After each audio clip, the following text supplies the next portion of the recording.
At the European Silk Road Summit in Budapest, we are electing the new RailFreight Ambassador for the year to come. And this time, we have invited the person who have actually won this prize last year, Thomas Kowitzki from DHL.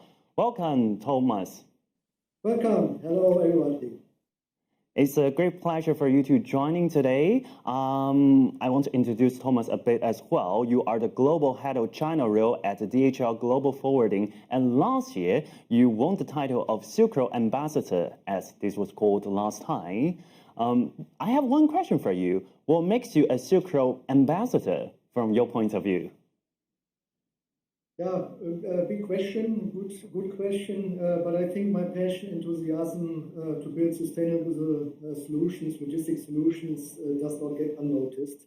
So I think in my entire career, if a little bit look back, I was hungry to develop, explore, find out alternatives, and I saw this window of opportunity of the new Silk Road. When in 2009, actually the first time some Chinese colleagues reached out to me and saying, look, we would like to connect Europe and China at that time by rail, via the so-called New Silk Road. Yeah, that was really somehow which really was driving me. And you know, the rest is a remarkable development over the years. Starting with first dedicated block trains up to now a broad network which is covering not only Europe and as well parts of Asia, no matter what shipment size in different speeds. So I can say, I think I not only watched it, I was not only sitting on the fence, I was as well playing on the field. I played as well multiple positions, and I think that brings me to the award that people have recognized that I have been there a long time, and I mean, this is well what brings us, I think, the value, which is the network of people which I worked with in this whole time, which trusted in me and which I trusted them, and where we are supporting each other. And I think I'm very grateful for the recognition last year. Okay, thank you very much, Thomas. And another question will be, what did you do this year as an ambassador that you think honors this title, since this year the Silk Road train structure has actually changed a lot? Yes, absolutely. But of course, first of all, it was very important for me in this time, as you mentioned. By the way, it's not only the Silk Road as well other transportation modes, similar cases. But I'm very proud of is that we have giving confidence, increasing the confidence through our rail webinars and monthly updates to show really from our side the trains are running, they are running well, they are running fast, they are running stable, and that was for us as well very important in this year to give this confidence. A lot of people were not so much familiar, and I got a lot of questions during not only last year, but as well as still this year. Are the trains still running? Is the new Silk Road still live? Thomas, what are you doing? So actually, and that was really something is important to give this message on a regular basis, that we have a development and new solutions going on. And I'm very particular as well proud that it's not only about the rail updates, but as well from the colleagues from the ocean freight and the air freight area, that they as well do this fantastic insights into the markets, which is really something which customers, and I think a lot of as well others are very valuable.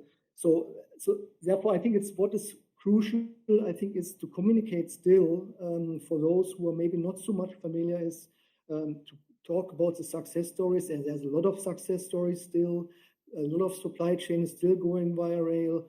And that what I really spent a lot of time this year to give this confidence to the markets and to any shipper who somehow considers and needs speed, and why they as well chose rail as well in the past. Definitely, I think communication is also very strong motivation for all of us together in the Budapest this year to talk more about the train between China and Europe. I'm also very curious about what you will be doing in the next few months that can impact the industry at large. Yeah, I mean, actually, what we are doing, of course, is we are not standing still. I mean, actually, yes, we know the situation as it is, but it is that counts not only for RailFreight, that counts for every logistics provider. We want to stay agile. We want to look for other new solutions and open up alternatives to existing ways, always with in mind to have a reliable, functionally and sustainable solution. Because sustainability, of course, is the name of the game. At the moment, you hear it everywhere. I mean, customers are really, and we all look for sustainable solutions. And with RailFreight itself, that of course is an answer for this one. But I think as well, if you look, I mean, and that's the supply chains, which we have as well. I mean, done as well in the past, looking at the vaccination logistics, what we have created there. I think, and as well via this new Silk Road, it was really helping this. Yes, now we are impacted on the new Silk Road through the geopolitical challenges, but there's as well much more other opportunities here. Just to name one thing, the maritime Silk Road, which we are exploring by connecting China as well with via the maritime Silk Road to the Southern European ports, and where we are connecting then as well our ground network in Europe, which is out of course road freight and rail freight, and we are there. I mean, truly have an alternative for shippers who need the speed of rail, and that's why they chose rail in the past. And now via the maritime Silk Road, we have really opened up here a new channel, a new alternative, which is comparable in transit time and as well very sustainable, because we're using vessels and rail as well in connectivity, and achieve almost the same value proposition than by rail. That's absolutely good to know, and I think this year the intermodality also creates a various formats for the new reality we're facing now. I think as an ambassador, you are also a firm believer of both rail freight and the new Silk Road. Can you explain why you are a firm believer in those two sectors? Yeah, first of all, rail has a tremendous, I would say, transport potential in logistics transportation. You see that we connect parcel trains within Germany to ensure 24 hours delivery. I mean, from north to south Germany and vice versa.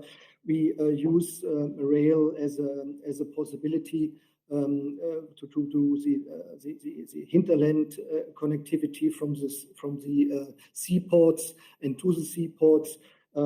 We use trailer traffic within Europe. We are using as well rail in Asia to connect as well China and Vietnam with Laos. We are looking as well now, and that is very proud of.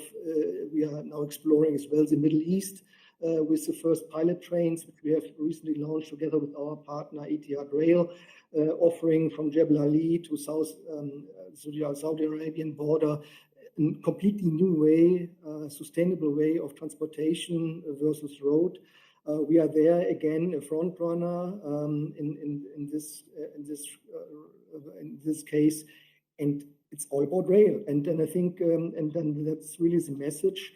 The rail has a huge potential, but it requires simply as well the capabilities. We see a lot, of course, as well challenges.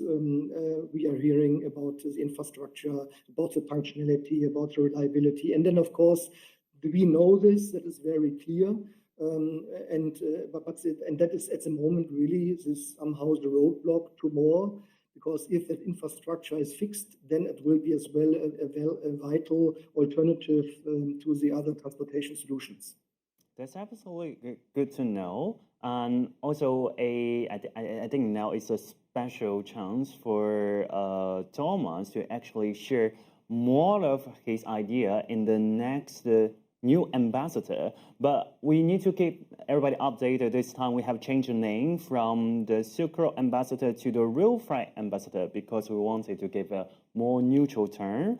I want to give the stage to Thomas. Thomas, who do you think will be qualified as the new ambassador. Can you name anyone for now? I don't want to name someone, but at least I have, of course, my preference, some ideas in my mind. But allow me, I don't want to, somehow use names here. However, I think what is important is really, as an ambassador, really to show the passion, to show the enthusiasm for rail freight, because I think this sector, yes, is suffering a lot in terms of a lot of topics. But actually, with the right, enthusiasm and passion and drive, I think there's much more to capture, and there's huge potential. The world needs to be sustainable. Rail is sustainable, and I think for the ambassador, RailFreight Ambassador, I think it's very crucial. Yeah, to stand tall on this. Never stay positive beside all challenges, seeing the opportunities, and really, continue. Actually, this success stories which are created, and show this benefit and value. I think that is what I would tell, and how I would. Yeah. I think our viewer definitely got your passion for the RailFreight and the new Silk Road as well. And I would like to thank you very much for sharing all of the comments. And I have some information for our viewer. If you want to nominate someone, please make sure to do that before Sunday, which is on 8th of October, as our nomination window will just close that night. And I think, Thomas, you will also be present at the European Silk Road Summit to hand over the new award. Is that correct?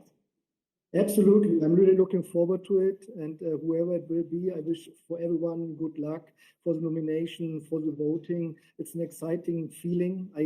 I went through this. And I am really looking forward to meet you all in Budapest and the new ambassador. Great. Then I will see you, Thomas, in Budapest, and I will see all of you there. And don't forget to start nominating for the RailFreight Ambassador in your mind. I will see you in Budapest.